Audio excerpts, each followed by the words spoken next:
ರೈತರ ಸಮಸ್ಯೆಗಳು, ಶಿಕ್ಷಕರ ಸಮಸ್ಯೆಗಳು, ವಿದ್ಯಾರ್ಥಿಗಳ ಸಮಸ್ಯೆಗಳು, ರೈತರಿಗೆ ಅತಿವೃಷ್ಟಿಗೆ ಅನಾವೃಷ್ಟಿಗೆ ಸ್ಪಂದಿಸದೇ ಇರತಕ್ಕಂಥ ಸರ್ಕಾರದ ನೀತಿಗಳು, ಮೆಕ್ಕೆಜೋಳ ಖರೀದಿಗಾಗಿ ಇರತಕ್ಕಂಥ ವಿಚಾರಗಳು, ಕಬ್ಬು ಬೆಳೆಗಾರರ ಸಮಸ್ಯೆಗಳು, ಹೀಗೆ ಒಂದಲ್ಲ ಅನೇಕ ಸಮಸ್ಯೆಗಳಿಗೆ ಈ ಸರ್ಕಾರ ಕಾರಣವಾಗಿದೆ.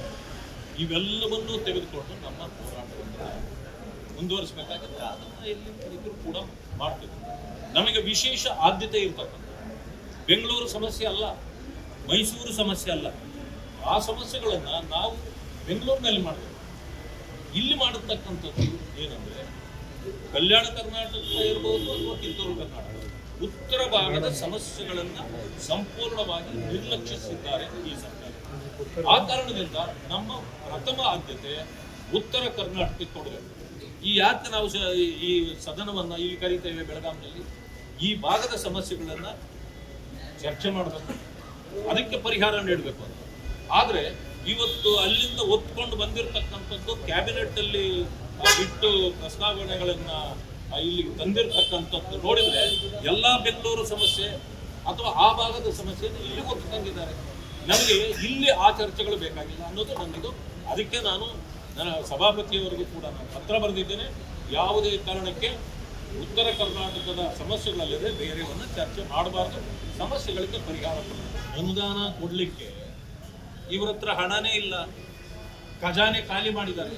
ಆ ಖಜಾನೆ ಖಾಲಿ ಆಗ್ತದಲ್ಲ, ಅದು ಎಲ್ಲಿ ಹೋಯ್ತು, ಅದು ಎಲ್ಲಿ ಹೋಗ್ತಾ ಇದೆ, ಇದು ಪ್ರಶ್ನೆ ಇದೆ.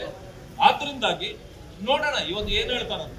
ಆಮೇಲೆ ಕಾಂಗ್ರೆಸ್ನವ್ರಿಗೆ ಮಾತ್ರ ಅನುದಾನ, ಜನತಾದಳ ಅಥವಾ ಬಿಜೆಪಿಯವರಿಗೆ ಅನುದಾನ ಇಲ್ಲ, ಅಥವಾ ಬೇಕಾದವ್ರಿಗೆ ಮಾತ್ರ. ಇದೇನು ರಾಜಮನೆತನದ ನಡೆನ ಇದು? ರಾಜರು ಕೊಡ್ತಿದ್ರಲ್ಲ, ಯಾರು ಶಬಾಷ್ ಅಂತ ಕೊಡ್ತಿದ್ರಲ್ಲ, ಅದಲ್ಲ. ಇದು ಪ್ರಜಾಪ್ರಭುತ್ವ ವ್ಯವಸ್ಥೆ. ಇದರಲ್ಲಿ ಸರ್ವರಿಗೂ ಸಮಪಾಲು ಸಮಬಾಳು ಇರಬೇಕು. ಅದನ್ನು ಮಾಡಲಿಲ್ಲ ಅಂದ್ರೆ ಇದು ತಾರತಮ್ಯದ ಸರ್ಕಾರ. ಕುಣಿಯಲಾರದವಳು ನೆಲ ಡೊಂಕು ಒಂದು ಈ ಕುಣಿಯಲಾರದ ಸರ್ಕಾರ ಇದು. ಬರೀ ಲೂಟಿ ಮಾಡೋದೊಂದೇ ಗೊತ್ತು ಇವರಿಗೆ, ಇನ್ನು ಬೇರೆ ಏನು ಗೊತ್ತಿಲ್ಲ. ಈ ಲೂಟಿಕೋರ ಸರ್ಕಾರಕ್ಕೆ ತಕ್ಕ ಪಾಠವನ್ನು ಕಲಿಸಲಿಕ್ಕೆ ನಾವು ಸಜ್ಜಾಗಿದ್ದೇವೆ. ನಮಗೆ ಗೊತ್ತಿದೆ, ನಾ ಕೊಡೆ ನೀ ಬಿಡೆ, ಇದೆಲ್ಲ ನಮಗೆ ಬೇಕಾಗಿರೋದು, ಅಥವಾ ರಾಜ್ಯದ ಜನರಿಗೆ ಬೇಕಾಗಿರೋದು. ನಿಮ್ಮ ಅಧಿಕಾರ ಹಂಚಿಕೆ, ನಿಮ್ಮ ಪಾಡು, ನೀವು ಏನಾದರೂ ಮಾಡ್ಕೊಳ್ಳಿ, ನಮ್ಗೆ ಅದರ ಇದೆಲ್ಲ ಗೋಚಿಗೆ ಹೋಗುವಂಥದ್ದೆಲ್ಲ. ಸಮಸ್ಯೆಗಳಿದೆ, ಪರಿಹಾರ ಕೊಡಿ. ಇಲ್ಲ ಅಂತಂದ್ರೆ ರಾಜೀನಾಮೆ. ಇಷ್ಟೇ ನಮ್ಮ ಪ್ರಶ್ನೆ ಇರೋದು, ನಮ್ಮ ವಾದ. ಅದನ್ನೇ ಅವರು ಮಾಡಿದ್ದಾದ್ರೆ ಅದನ್ನು ಕೂಡ ಎಕ್ಸ್ಪೋಸ್ ಮಾಡ್ತಾರೆ.